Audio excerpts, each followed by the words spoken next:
자, 네. 그래서 히터가 아니라 에어컨 꺼줘야죠. 죽음입니다. 네.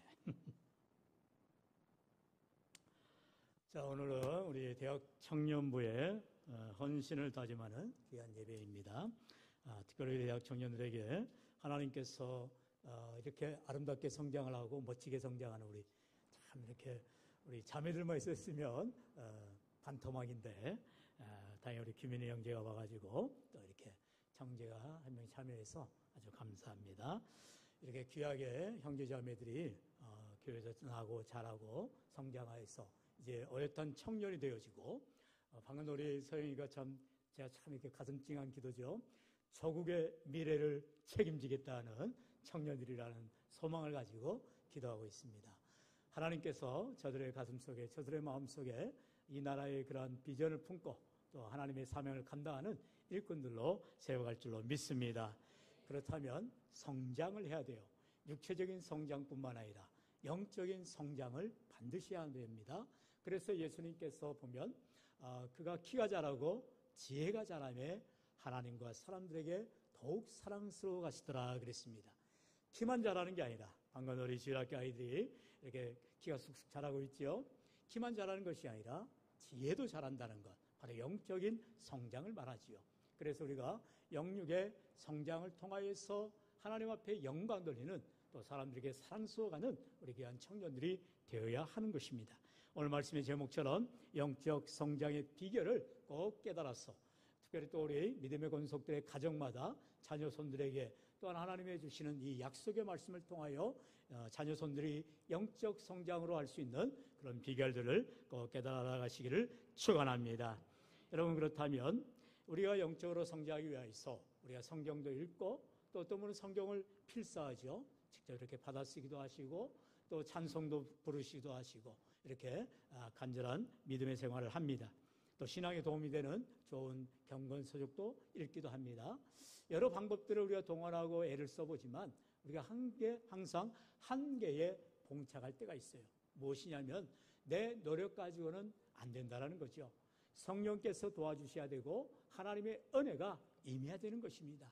바로 로마서 12장 2절은 말합니다. 너희는 이 세대를 본받지 말고 오직 마음을 새롭게 함으로 변화를 받아 하나님의 선하시고 기뻐하시고 온전하신 뜻이 무엇인지 분별하도록 하라. 할렐루야. 우리 주일학교 찬양인데 아주 우리 청년들한테 아주 임팩트를 주는 찬양이었어요. He's changing me. 바로 하나님이 나를 변화시켜 주신다는 거죠. Is changing. 다시 말하면 현재 진행형을 씁니다. 그 말은 하나님께서 나를 지금도 변화시키고 있다는 거죠. 내가 변화되는 것은 오늘 말씀에 나온 것처럼 새롭게 되어서 바로 변화를 받는 것이죠. 내가 예수님을 만남으로 예수님을 경험함으로 예수님과 동행함으로 변화가 되어야 한다는 거예요. 하나님이 나를 변화시키는 거예요. He is changing me. 하나님이 나를 변화시키는 것이지 I'm changing 될 수가 없죠. I was changed. 그러니까 나는 변화가 되어지는 거죠. 그렇다면 하나님께서 나를 변화시키기 위해서 어떻게 해야 되느냐? 내가 하나님의 뜻을 알아야 되는 거죠. 하나님의 선하시고 기뻐하시고 온전하신 뜻을 알아가야 돼요. 그 뜻을 알아가기 위해서는 하나님의 마음을 알아야 되는 거죠. 하나님의 마음을 알기 위해서는 하나님의 마음이 적혀있는, 하나님의 마음이 담겨있는 바로 성경을 가까이 해야만 하는 것입니다. 왜요? 바로 하나님께서는 우리에게 하나님의 말씀을 통하여서 우리에게 하나님의 뜻을 보여주시고 깨닫게 해주시고 우리를 인도하여 주시기 때문인 것입니다. 여러분, 특별히 청년 여러분, 성경이 총 몇 장인지 아시는 친구? 이런 건 외워야 돼. 따라해. 1189장입니다. 네. 그래서 1년에 하루에 석 장씩 읽으면 대충 1년에 1등을 할 수가 있어요. 주일은 뭐 5장 정도 읽으면. 그래 이제 1189장이라고 하는 성경에 가장 긴 성경 10편에 있어요. 찍어봐. 몇 장? 150, 어쩌고? 네, 비슷해 갔는데, 네, 119편이죠. 무려 176절이나 되죠. 네.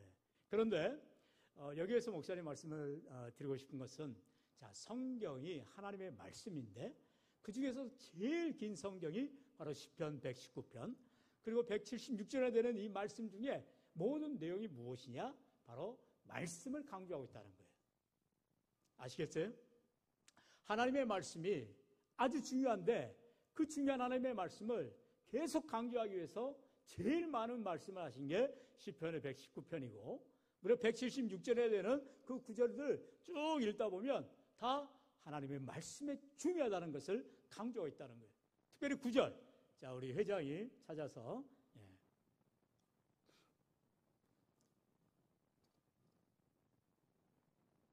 읽어볼까요?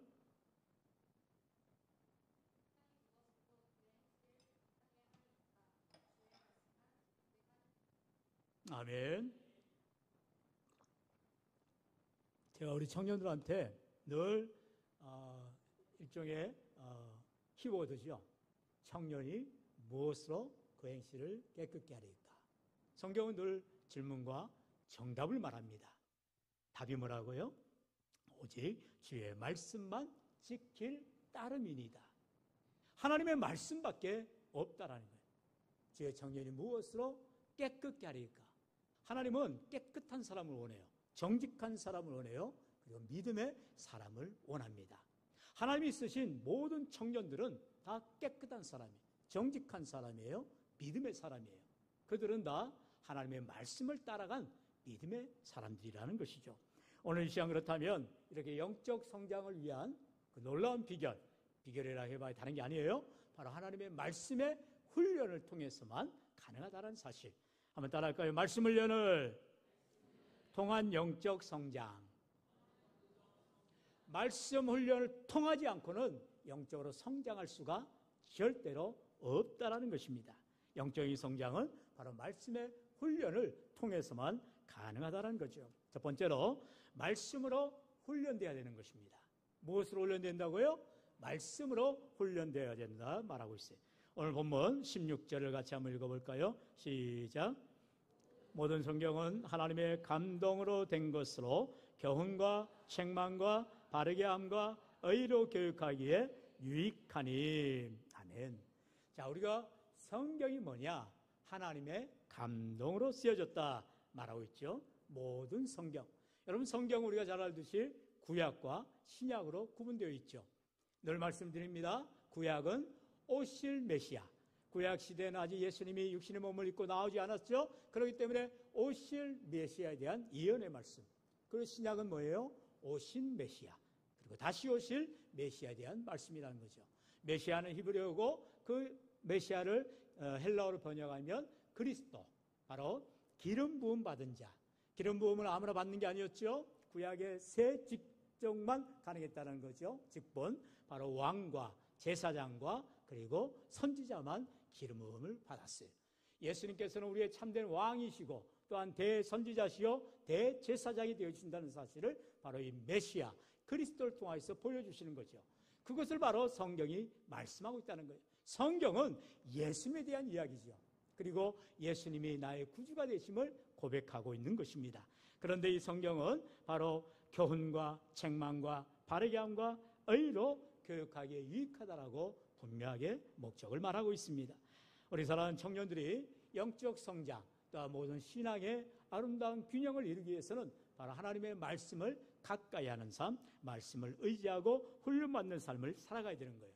특별히 우리 교회 청년부에 또 우리 전사님이 계속해서 큐티로 또 경건의 생활로 점검하는 줄 알아요.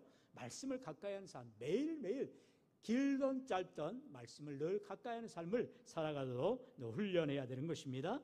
자, 그래서 베드로후서 1장에서는 이렇게 말씀하지요. 우리 20절로 21절 다 같이 시작. 먼저 알 것은 성경의 모든 예언은 사사로이 풀 것이 아니니 예언은 언제든지 사람의 뜻으로 낸 것이 아니요 오직 성령의 감동하심을 받은 사람들이 하나님께 받아 말한 것임이라. 아멘.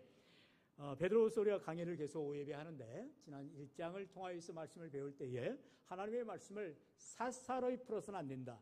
다시 말하면 이단과 사이비드의 문제가 뭐냐? 하나님의 말씀을 자기들 멋대로 자의적으로 제 멋대로 해석한다는 거예요. 여러분, 하나님의 말씀은 내 멋대로 해석하면 절대 안 돼요. 하나님의 말씀대로 우리가 받아들여야 되는 거예요. 그렇기 때문에 힘들고 어렵고 때로는 부담될 때가 있어요. 하나님의 말씀을 그대로 받아야 되는 거예요. 그렇다고 해서 무슨 축자 영감, 문자주의로 받아들이는 게 아니에요. 문자 그대로 받아들이는 게 아니죠. 여러분, 하나님의 말씀에 영감, 다시 말하면 나라하여금 깨닫게 하시는 말씀이 있는 거예요. 그래서 그 말씀 앞에 내가 순종하며 결단하며 나아가는 것이죠. 우리 사랑하는 성도 여러분, 청년 여러분, 하나님의 말씀으로 훈련받는다는 것은 늘 내게 주시는 말씀, 하나님이 오늘도 내게 주시는 말씀이 있어요. 아침 말씀을 통하여서, 오후 설교를 통하여서 하나님이 내게 깨닫게 해주시는 말씀, 늘 내 마음을 치시는 말씀이 있어요. 그렇다면 그 말씀 앞에 겸손히 우리가 하나님의 말씀을 순종하고 나아가는 결단의 시간들을 가져야 되는 거죠. 왜요? 그렇게 해야 영적 성장이 이루어지기 때문에 그래요. 바로 두 번째로 말씀으로 온전하게 되기 때문에 그렇습니다. 내가 온전해지기 위해서는, 내가 성숙해지기 위해서는 말씀밖에 없기 때문이에요. 우리 17절 말씀, 오늘 원래 본문이 17절까지인데, 자, 우리 17절 같이 읽어봅시다. 시작. 이는 하나님의 사람으로 온전하게 하며 모든 선한 일을 행할 능력을 갖추게 하려 함이라. 아멘. 왜 성경을 가까이 드느냐? 왜 말씀에 훈련을 받아야 되느냐? 바로 하나님의 사람으로 온전하게 하기 때문이다. 하나님의 사람으로 세워지기 때문이다. 하나님의 사람으로 성장하기 때문이다. 분명히 성경은 말하고 있어요. 그렇기 때문에 우리는 예수님을 닮아가는 그 제자의 삶을 살아가야 되는데, 바로 예수님이 하나님의 가장 완벽한 순종의 모습, 십자가를 지셨고 우리 모든 죄를 위하여 죽으셨기 때문이죠.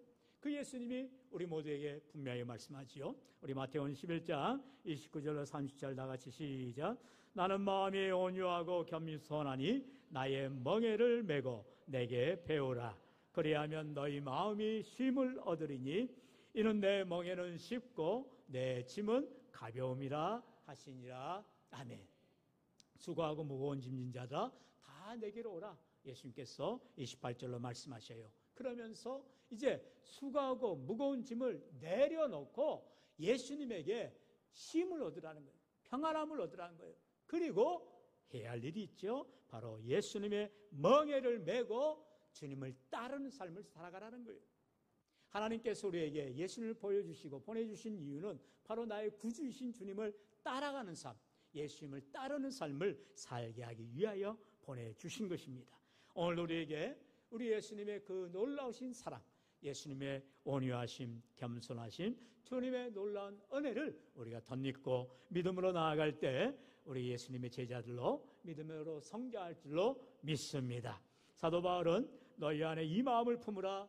그리스도 예수의 마음이니 그렇게 말하고 있죠. 바로 예수님의 마음, 겸손의 마음, 온유한 마음, 우리 주님의 사랑의 마음을 우리가 품고 믿음으로 살아갈 때에 이 땅에서 저와 여러분, 특별히 위한 청년들이 인생의 비전과 꿈과 앞으로의 모든 문제들을 하나님이 선한 길로 반드시 인도하여 주실 줄로 믿습니다. 특별히 우리 청년들은 만남의 복을 위해 기도해야 돼요. 물론 배우자를 위한 기도도 있고, 또한 직장에서 좋은 상사, 또 좋은 이런 지인들을 만나야만 합니다. 왜냐하면 사람은 항상 사람에 의해서 영향을 받게 돼 있어요. 좋은 사람을 만나야 좋은 영향을 받게 돼 있죠. 여러분, 그러므로 우리는 예수 안에서 참으로 선한 영향력을 끼치기 위해서 말씀으로 무장하고 믿음의 사명을 길을 걸어갈 때 우리 주님을 닮아가게 되어지고 제자의 삶을 살아가고 우리 주위의 모든 사람들에게 그리스도의 빛을, 그리스도의 소금의 맛을 드러낼 수 있는 귀하고 복된 인생들이 될 줄로 믿습니다.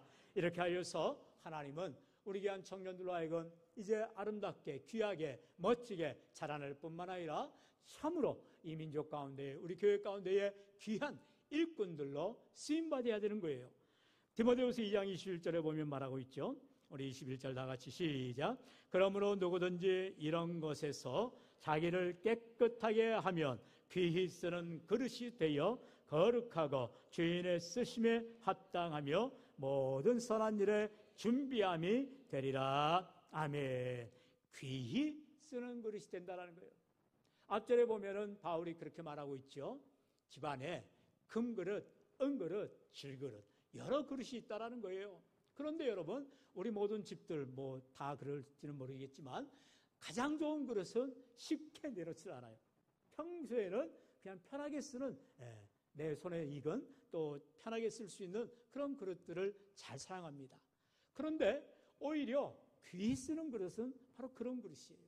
손님이 왔을 때 아유 이거 깨질까, 이거 비싼 그릇인데, 그러면서 접대하는데 신경 쓰고 막 그렇게 사용하는 그릇이 귀한 그릇이 아니죠.